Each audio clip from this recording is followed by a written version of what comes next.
Danny Flexen here for Seconds Out with Lewis Pettitt, the iBox Gym in Bromley. You're looking in good shape. Not too long to go now. November the 19th on the Nordhoff Robbins, Frank Warren's annual charity show that he puts on. Just a four-rounder, but an important next stage in your progression. Would you agree? Yeah, definitely. Just under 3 weeks. 3 weeks to like Monday. So just getting everything together now. Really come towards the end. 2 more hard weeks and then a cool-down week just towards fight week. And then pushing on, hopefully, get out again in December before Christmas, and then next year go up to 6 rounds, hopefully. But everything's about timing for me. I'm only young. I'm still a baby in the sport. I leave everything down to Al and Ed with my training and that. I'm just doing my training and sparring. They do all the matching and stuff like that and getting me the right fights, and I just take it when the time's right. In terms of your progression, how quickly or gradually you're moving, how much have you been influenced by Lewis's journey? Yeah, massively. I was in the gym with Lewis when he was turning pro with lots of Brad, Johnny, Ricky Boylan and stuff like that. I was always running about the shows in the back of the change rooms with them all. And just ever since, I was coming up when I was still an amateur here to spar Lewis and things like that, just to get a feel of it. So I knew what I wanted to do was this. And it's been amazing from the start, really. How much does he help out now in your career? How much of an influence is he on what you're doing at the moment? Yeah, he still helps out a lot. He don't train in the gym, that's it. He still runs with me at home and stuff like that. So he still does what he does with me. He just eats a little bit much. Just eats more than me now, but I still run with the boys from here as well if I can. And if not with Lewis at home. You've obviously, shown glimpses of your talent so far as a pro, very good amateur. How far do you see yourself going as a pro, and what's the time scale on it? There's no time scale really. I'm only young. I'm only 20 years old. I've got loads of time on my side really. How far I can go, I hope I can go all the way. Al believes in me, as long as I've got the right team behind me that believe in me. So everything's just about timing really. When the time's come, I'll grab it with both hands, and I'm sure I'll do a good job in doing it. Do you ever feel like you should have stayed amateur for a bit longer, or do you always think you had more of a pro style? Not really. I had an amateur style. I didn't really have a pro style, but I've settled in. I'm a quick learner. I pick up things. I'm a good listener. I listen to everything out, and they tell me they've got my best interest at heart. I do everything they say.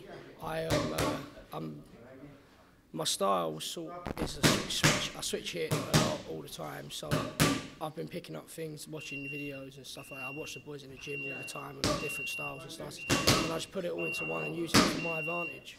You talk about watching videos. Who specifically do you watch for kind of inspiration? I love Pacquiao. I always watch him all the time. Lomachenko, people like that all the time. What do you make of Pacquiao fighting in January against Adrian Broner? Is that a good move for him, do you think?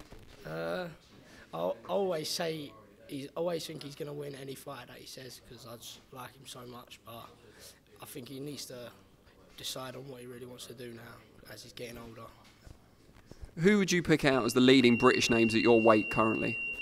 Well, at the minute I'm growing a lot, so I'm in between both weights of like the bantam and the super bantam.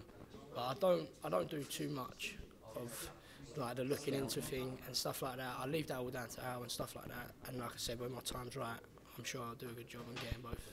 Is it hard for you to prepare for when you do ascend to that level? Because like you say, you are still growing. It's not like you turn pro at 24 and that's the weight you're going to be at. You could be a featherweight by the time you get to title level. Yeah, that's exactly it. I don't know what weight I'm going to end up being because I'm so young and my body's still got long to grow. But I'm sure we've got a great strength coach and stuff like that, nutritionist and all that, doing the right things for me. So when I get there, hopefully it'll all work out. And just before I let you go, just tell me about how inspiring it is training alongside people like John Gart and Bradley Skeet and so on in this gym, and also how good the sparring you get here is.